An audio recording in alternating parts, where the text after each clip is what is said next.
Florence is the heart of the Renaissance, but if you only follow the tour groups, you're going to miss the real soul of the city. Today, we're breaking down the 13 ultimate stops. From the iconic dome that redefined engineering, to hidden wine windows and the best sunset view in Tuscany, this is how you explore this destination like a local, not a tourist. This is your Wanderlyst guide to the city of Florence. Let's dive in. We're starting our journey on the other side of the river, the side where the locals live, the artisans work, and where you'll find some of the best views of the city without the massive crowds. This is the Bardini Garden. We're starting here specifically to give you the ultimate Wanderlyst perspective, seeing how the city's iconic skyline perfectly blends into the Tuscan hills before we descend into the heart of the city. It's a peaceful, tiered masterpiece that feels more like a private estate than a park. It's the perfect place to get your bearings and breathe in the Renaissance before we hit the streets. Just a short walk from here is the imposing Palazzo Pitti. This wasn't just a home, it was a fortress of power for the Medici family, and the sheer scale of the stone facade is enough to take your breath away. Behind the palace lies the Bardini Gardens. Think of this as the original Italian formal garden, over 100 acres of statues, grottos, and grand avenues that redefined royal luxury for the rest of Europe. It's a massive space where history and nature collide. Whether you're here for the Renaissance galleries inside or a long walk through the cypress trees, it's a non-negotiable stop on this side of the Arno River. Staying on the south bank, we move into the Oltrarno District itself. If the city center is a museum, this neighborhood is the living, breathing soul of Florence. This is where the Made in Italy legend was born. It's a labyrinth of artisan workshops where families have been perfecting their crafts for centuries. It's grittier, quieter, and feels remarkably authentic. Spend an hour wandering these side streets or grab an espresso in Piazza Santo Spirito. You'll understand why the locals love it here. It's the perfect bridge between the city's grand history and its modern life.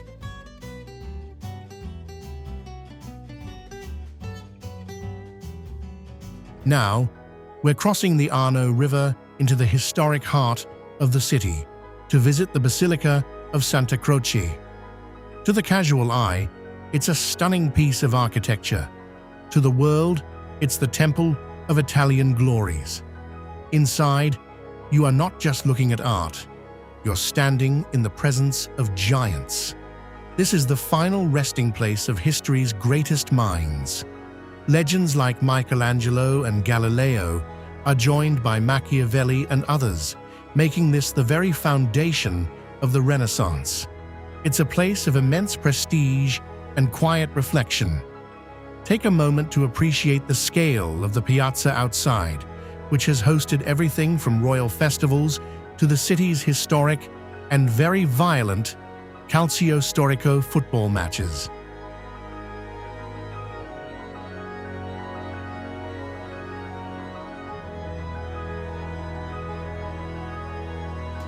By now, you've definitely worked up an appetite. We're heading to the San Lorenzo market, the sensory heart of Florence. While the outdoor stalls are famous for leather, the real treasure is inside the 19th century iron building. This is your ultimate fuel stop. Grab a schiacciata, that local salt-crusted bread stuffed with truffle cream and prosciutto.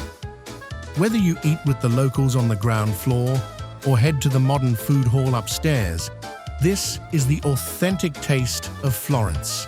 It's loud, it's busy, and it's delicious. Power up here, because the icons we have coming up next are going to require all your energy.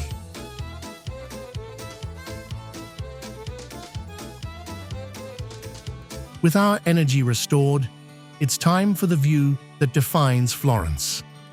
We're heading up to Piazzale Michelangelo, the city's grand terrace. While every stop on our list is beautiful, this is where you see the scale of the Renaissance all at once. It's the postcard view you've seen 1,000 times, but standing here as the sun hits the terracotta rooftops is a completely different experience. It's the perfect midpoint to our journey. Take a breath, take your photos, and get ready. Because from here on out, we are heading into the world's most famous masterpieces.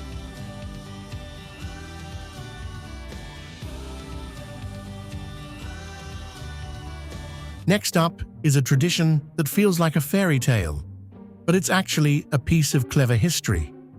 These are the Bucette del Vino, the legendary wine windows of Florence. Dating back to the 1500s, these were used by noble families to sell wines safely. They sat dormant for decades, but we are currently witnessing a beautiful rebirth. Many have recently reopened, offering a quirky way to enjoy a drink on the go.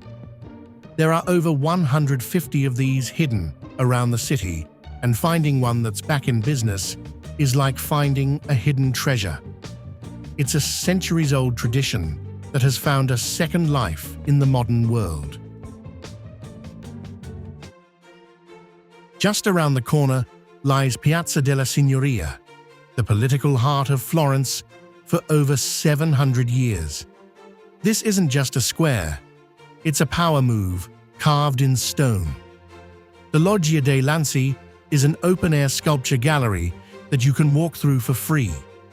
These aren't replicas, these are world-class masterpieces that have stood here since the 1500s, telling stories of myth and conquest.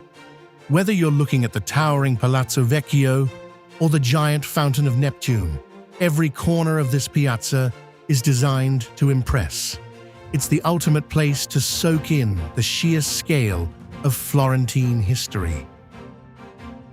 As we move toward the river, we come to a landmark that needs no introduction, the Ponte Vecchio. It's the only bridge in Florence that survived World War II, and its history is as colorful as its yellow-painted walls. Back in the day, these shops belonged to butchers and tanners, but the Medici eventually evicted them in favor of goldsmiths to make the bridge more regal. Today, it remains a glittering canyon of gold and fine jewelry. Look up and you'll see the Vasari Corridor, a private elevated passage that allowed the ruling family to cross from their palace to the government offices without ever touching the ground. It's a literal bridge between two different worlds.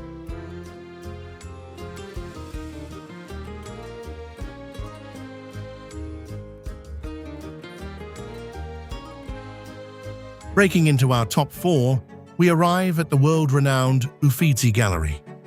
This isn't just a museum, it's the greatest collection of Renaissance art on the planet.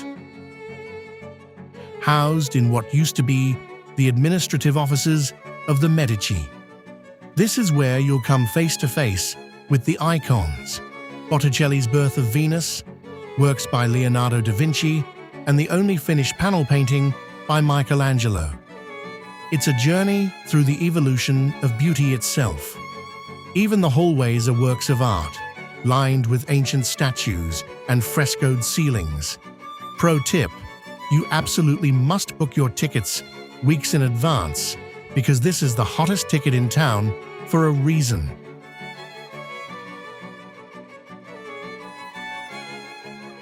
Our number 3 spot is dedicated to a single masterpiece that changed art forever. We're heading to the Accademia Gallery for an audience with the giant himself, Michelangelo's David.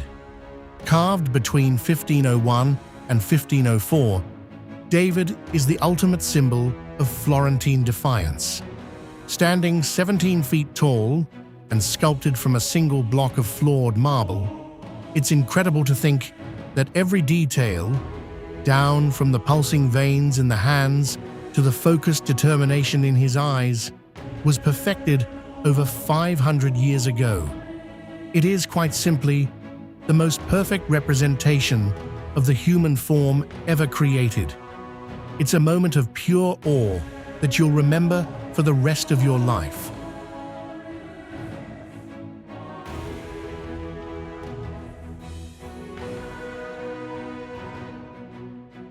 Our runner-up is the absolute icon of the city skyline.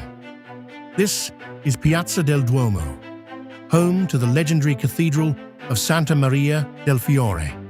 This isn't just a square, it's a masterclass in Renaissance genius.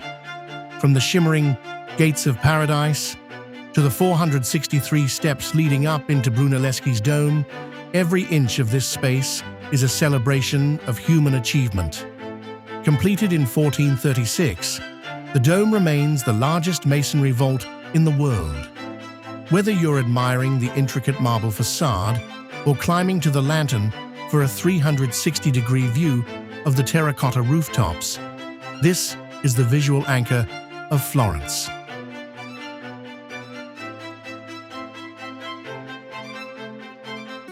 And finally, for our number one spot, we're leaving the city center behind.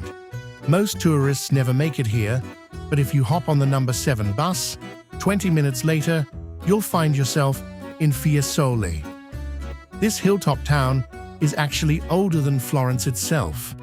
You can wander through a perfectly preserved Roman amphitheater or explore ruins that date back to the Etruscans, all while breathing in the fresh, cypress-scented air of the Tuscan hills. But the real reason Fiesole is our number one is the view.